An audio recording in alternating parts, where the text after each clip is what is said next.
Passionate. Let me tell you something. So what is this Passion PSA podcast? Who am I? Well, they call me Passion, short for passion, no last necessary. Why is there no last name necessary? Because the first name says it all. I am Passion and all that embodies. What do I do here? I give you the life coaching that you know you need, but don't enroll yourself in.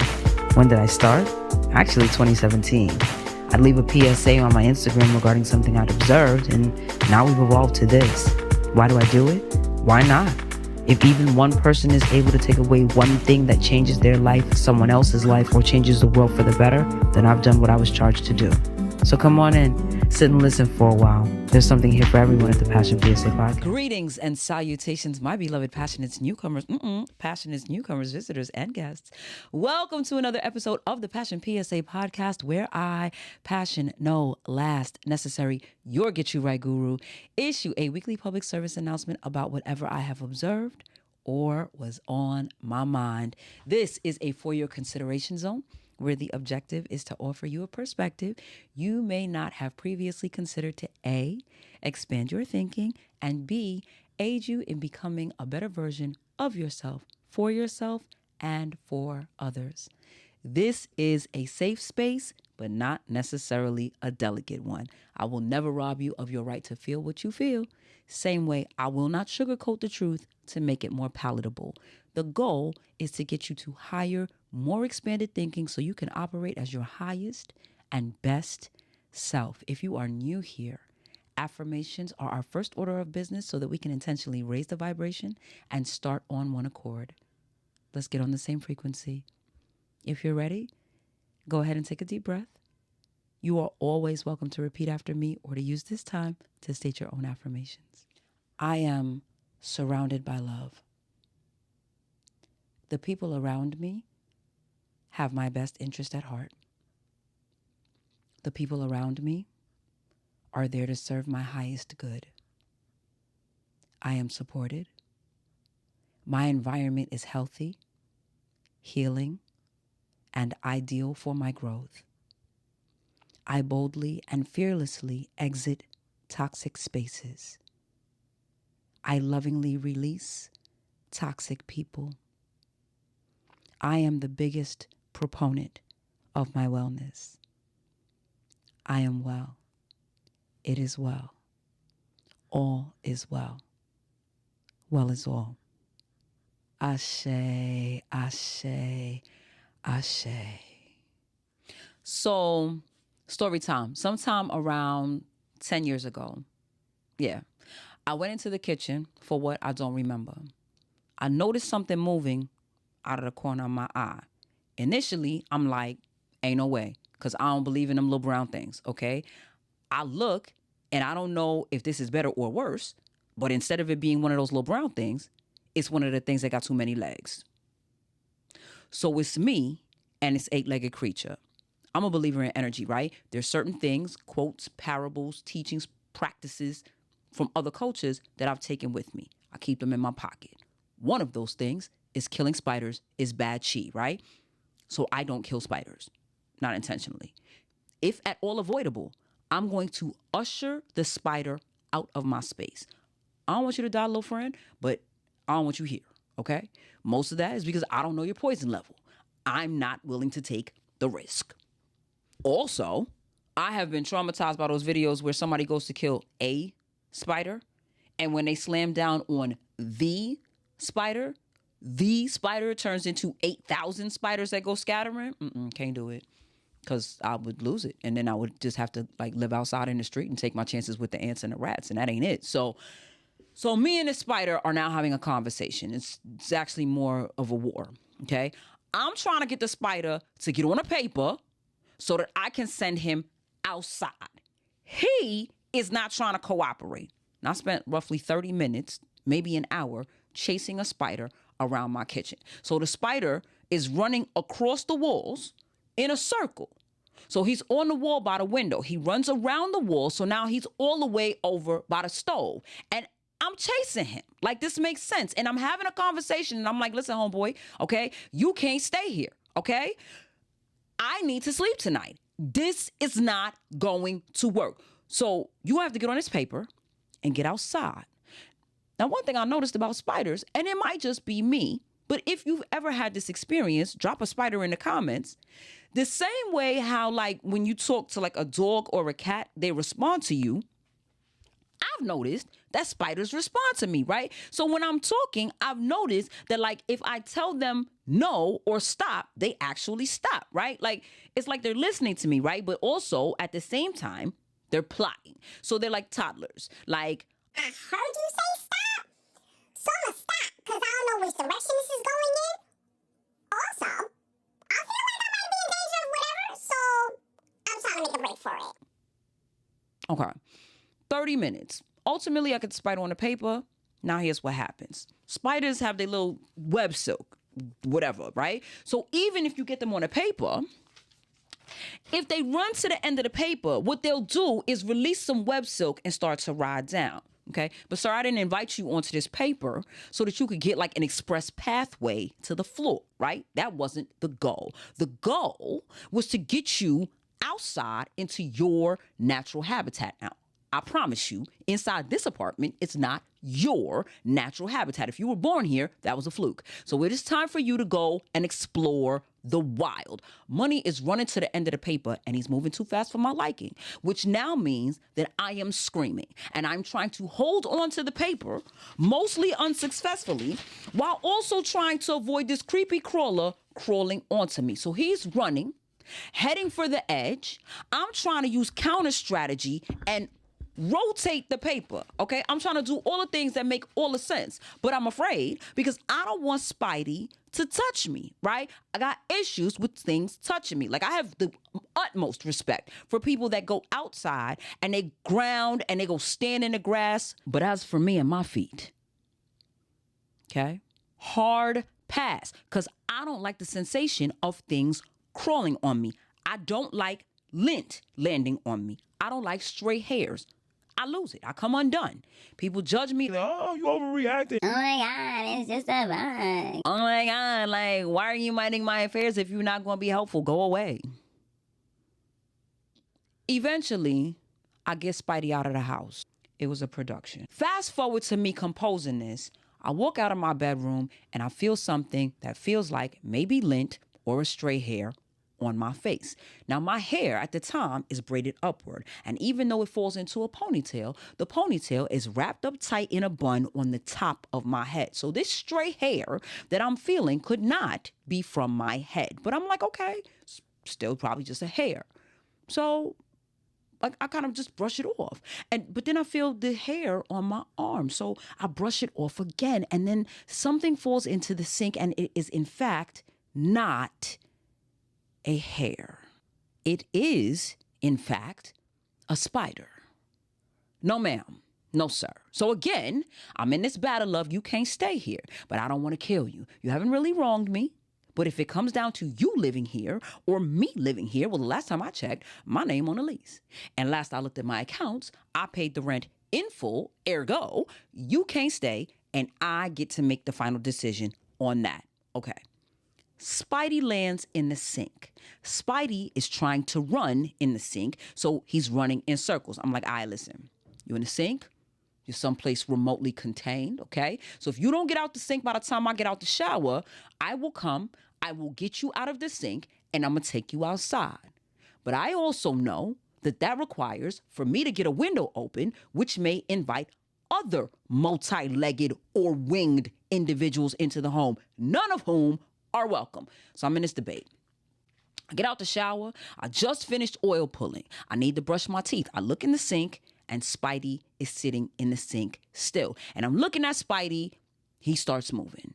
I say no, he stops. Then he starts again. I say no, he ignores me this time. I say no again, he stops. And I start to think to myself, it's really amazing how we volunteer to stay in a situation because we feel like this is where we want to be. And sometimes the people that are trying to push us out of the situation aren't trying to get rid of us just because they don't want us there. They're trying to get rid of us because they know if we stay there, it's a high possibility and even a probability that they're going to have a contribution to killing us. Now, if I hadn't looked down and seen Spidey in the sink, Keep in mind, Spidey is one of them white, like clearish spiders. So that's kind of why I forgot about him being in the sink in the first place. There's nothing to make him stand out, which is probably also why I never noticed him descending from wherever he was descending. Now how he ended up on my ear and in my arm and in the sink. He's trying to make his way out of the sink and make his way to wherever he's trying to go. But he's trying to stay in this environment. Now, when I brush my teeth, and people who know, when I brush my teeth, Passion is I am painting the greatest work of art, okay? I'll be in there, okay? I am excavating. I am spelunking. I am in the trenches, and I am ready to do the work. I'm ready to put in this time, okay? I'm a whole archaeologist. I'm going to take that brush, and I am going to finally dust each tooth. Your toothbrush, you doing a drive-by. We know, we see it, we smell it. Amen. I don't want that to be my ministry. I don't want that to be my lot. So I get in there and I go to work.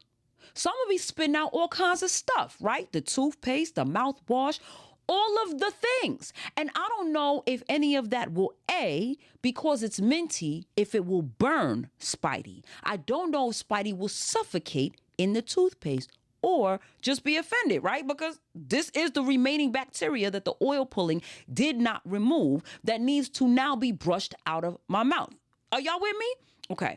I don't know what this could be, right? I do know that for the most part, I've never heard that spiders are great swimmers. So if I turn the water on, there's a possibility that either the force of the water could kill you or the volume of the water could ultimately wash you away. I just want you to stay still so I can go get a piece of paper and remove you from this environment. I'm doing my best to give you a chance at life. I don't want to hurt you. I don't want to harm you. But you've decided in your mind, A, you want to stay here in harm's way, and B, my presence, my intentions are in some way to harm you or maybe just remove you from where you want to be. Like my intentions are dark, but my intentions are solely to save your life, give you a chance to live happily, give you a chance to go get outside and get all the bugs because the weather is getting good. And that means the rest of them flyers are outside and looking for blood. I want you to go and do God's work. Okay? Go get him, Spidey. But you can't do it in here. Too many of us want to stay in environments and we're telling ourselves that remaining in the environment is the safest place. Remaining in the environment is the best thing. Remaining in the environment is ideal because we're comfortable there. We've set up shop there. We've built a home. We've laid down roots. We've built a foundation. And we feel like this is a great place to grow. And there is someone in the environment that is doing everything to push us out of the environment. And their goal is not to hurt us. Their goal is not to harm us. Their goal is to save us either from their intentional toxicity or their unintentional harm. I wonder how many of us have thought about that. I wonder how many of us have looked at ourselves, looked back at some of the people that we find it so challenging to forgive. And I'm not saying this like I've forgiven everybody, right? Y'all already know. I'm not even saying it like I've forgiven some of the people that I've forgiven, like I've forgiven them in totality, because I haven't. And I didn't forget.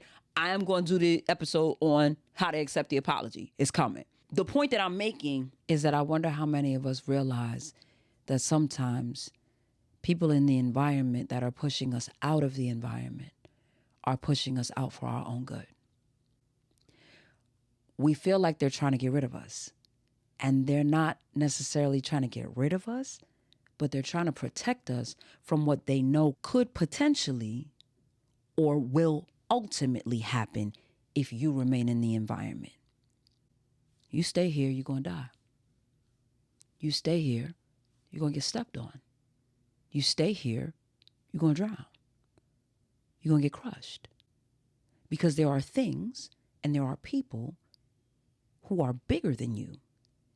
Some of them are unaware of themselves. Some of them, even though you are here and they knew you were here, are still unaware of you because they're distracted. Their focus is on other things. Their focus is in other places. They're looking in the mirror. They're not looking in the sink. So they don't realize that you are directly under them in the sink. So when they spit, they didn't mean to spit on you, but they did. But prior to that offense, they were trying to get you out of the sink and out of the window and out of the environment so that they wouldn't be the one to injure you in the first place. I'm just wondering how many of us have ever looked at it from that perspective. Right now, somebody is angry with somebody because they feel like, why are you trying to push me away? Why are you trying to get rid of me? A lot of us are currently in relationships like that, or we've been in that relationship where we're with somebody and it seems like they're just trying to push us away. And all we're trying to do is love them back to their best self. And they, on the other hand, are doing everything to push us away from them. And we keep saying, why? Sometimes people are aware of their own ability to be detrimental. They're not fully in the position or the capacity to say, I know that I'm problematic, but they're aware enough to say, I know you don't deserve this. I know you deserve more. I know you deserve better. So I'm going to do everything I can to make you leave. So this way, I can continue over here as I am, but you can go into a new environment and flourish the way you really should be. Some of us have been the person who was doing the pushing, but a lot of us are the spider who just don't realize that in this particular instance, the only intention is actually to help you and to save your life. There are a lot of people who disappoint us regularly by their actions. And then they'll try to come behind and say, no, you just took it the wrong way. No. I didn't miscomprehend anything. My comprehension isn't to be challenged. I didn't take it wrong. You realize that I see it for what it is. And now you realize that I also am going to judge you according to how I see that you've handled this. And as a result, you want me to see you differently. So now you're trying to spin the situation as though that was never your intention. But we're not doing that. Play with your Tonka toys. Don't play with me. I just want you to think about whether or not you're the spider in the situation that you're in right now, or if you're the person trying to spare the spider. If you are the person that's trying to spare the spider, well, don't assume that the spider can't understand what you're saying. Don't assume that the spider can't hear you. The average person has never studied spiders closely enough to know whether or not spiders have ears. Y'all! I was reading this back, right? And I decided to look it up to see if spiders have ears. First of all, it was like the fourth item in the query suggestions. Second of all, they don't have ears, but they can hear. I knew I wasn't bugging. Y'all listen to this article I found on theguardian.com. Y'all know I'm a nerd, okay? I couldn't let this go. I looked it up. Spiders don't have ears, but they can still hear you coming. Y'all. They're creepy, crawly, and for some a source of irrational fear. Now scientists have found that spiders can hear you from across a room. The discovery came as a surprise because technically spiders do not have ears. However, the latest research shows that the hairs on spiders' legs are so sensitive that they can detect human speech from several meters away. Paul Shamble, an arachnologist who led the research at Cornell University, said that the finding is exciting because it overturns the idea that the world of arachnids is dominated by sight and touch. Surprisingly, we found that they also possess an acute sense of hearing. He said they can hear sounds at distances much farther away than previously thought, even though they lack ears with the eardrums typical of most animals with long-distance hearing. I'm not sure that everyone's going to be thrilled that spiders can hear them as well as see them. How y'all feel about it? Shamble and colleagues made the discovery after succeeding in making direct electrical recordings from the brains of North American jumping spiders. This was a technical feat because the spider's body is pressurized like an inflated tire, meaning that the previous attempts to record from their brains typically caused the spider to explode.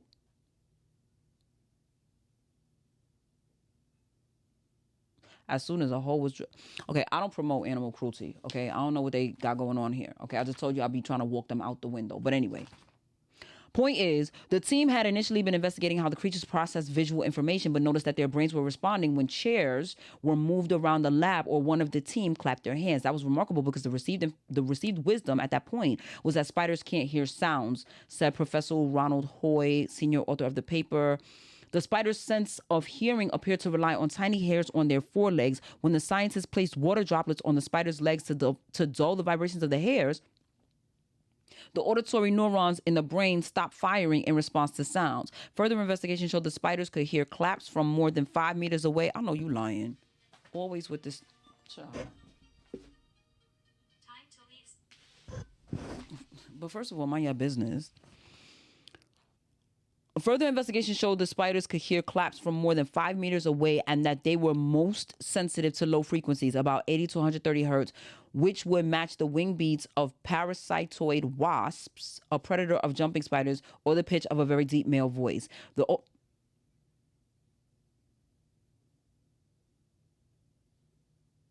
Because I feel like they're trying to say I got a male voice. I'm going to come back to that. The overall sensory experience will probably be a lot less rich than that of humans. It probably sounds like a really bad phone connection, says Shambu. They probably can tell that you're talking from across the room, but they're certainly not listening to you. False. They be listening to me. Anyway. And there are multiple articles confirming this. Anyway. The average person has never gotten close enough to a spider's face to see where a spider's eyes are. So you don't know if they can hear you. Well, now we do know they can hear you. You don't know if they can understand you. You don't speak bark, right? At the same time, but your dog understands whatever language you speak in. So does your cat, right? African greys, I don't know, do they like parrots or something? They hold whole conversations with people. I just watched a reel on Instagram where the bird had a whole argument with Alexa because Alexa would not play the Beastie Boys and then decided to make up its own songs. These creatures, these animals that we underestimate, they understand us way better than we realize. What's the point? There's a spider in your life right now that understands you way better than you realize. Communicate to that spider why you're trying to push them out so that that spider knows to the good of all and to the harm of none. I am releasing you from this environment and attempting to put you in an environment where I feel like you have a better opportunity, because in this environment, ultimately, you're either going to end up drowned, squashed, crushed. You're going to end up unalived in some way. Some part of something that I'm going to do has the potential to kill your physical body or crush your spirit. So this is why I'm trying to remove you, because I want more for you than you're going to have access to if you remain here. Tell the spider in your life, if the spider is your girlfriend, your wife, if the spider is your husband, your daughter, your son, if the spider is your mother, tell them, free them, and free yourself. Because the other thing is, when you communicate with somebody why you were working so diligently to push them away, they can never come back and say you just threw them away. You just pushed me away. And all I wanted to do was love you. And I was willing to stick with it. And I was willing to... The bottom line is that I told you outright. I had to do this. I needed to do this. And it was for both of our best interests. It was, since I wasn't moving from my toxicity, I could sit in it. And since you weren't going to remove yourself from my toxicity, you could go and be in a toxin-free or at least a reduced toxicity setting. That's all I want to say. Because I want y'all to know that I really wasn't making this up. I was really inspired by this spider.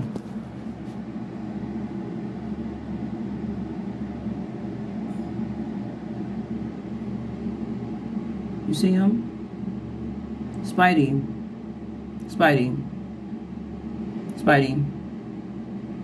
You see how he stopped? Spidey, you gonna let me get this paper and take you outside? Because you can't stay here, friend. Okay? Okay, Pumpkin. I'm gonna go get this paper, and I'm gonna go let you out the window. Okay. Thank you. Okay.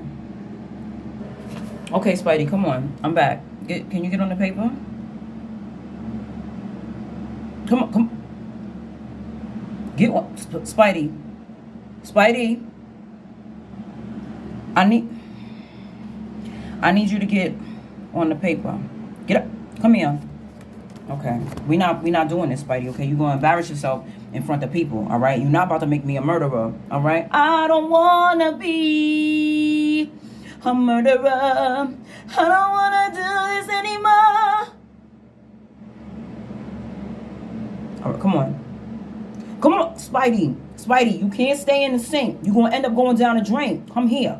Spidey. Come on. Get on the paper. Be nice. Spidey, get on the paper, Spidey. Spidey. Spidey, come here. Spidey, come on. Good job. Good job. Don't you crawl on my hand. Cut it out. All right. Good job. Good job, Spidey. Go be free. Go be free. Peace and blessings.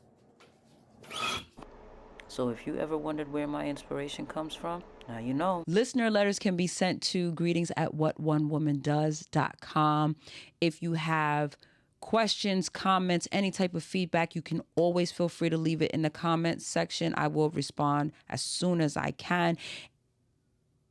I've been getting a lot of requests for subjects and topics. I have been noting them. I will get to all of them. Don't you worry. If you would like to be a financial contributor to the podcast, I would greatly appreciate it. All of the links are in the description box. You can make donations via Podbean, Linktree, PayPal, or Zelle. I think that was it for housekeeping. Go forth, be great, be filled with bliss, be armed and empowered with knowledge. It's bad chi to kill a spider. It's a mitzvah to set them free. Bonus points if you tell them why. Super energetic bonus if you realize even if they can't understand the language the way you think they can understand the energy. In all things, be passionate. See you later.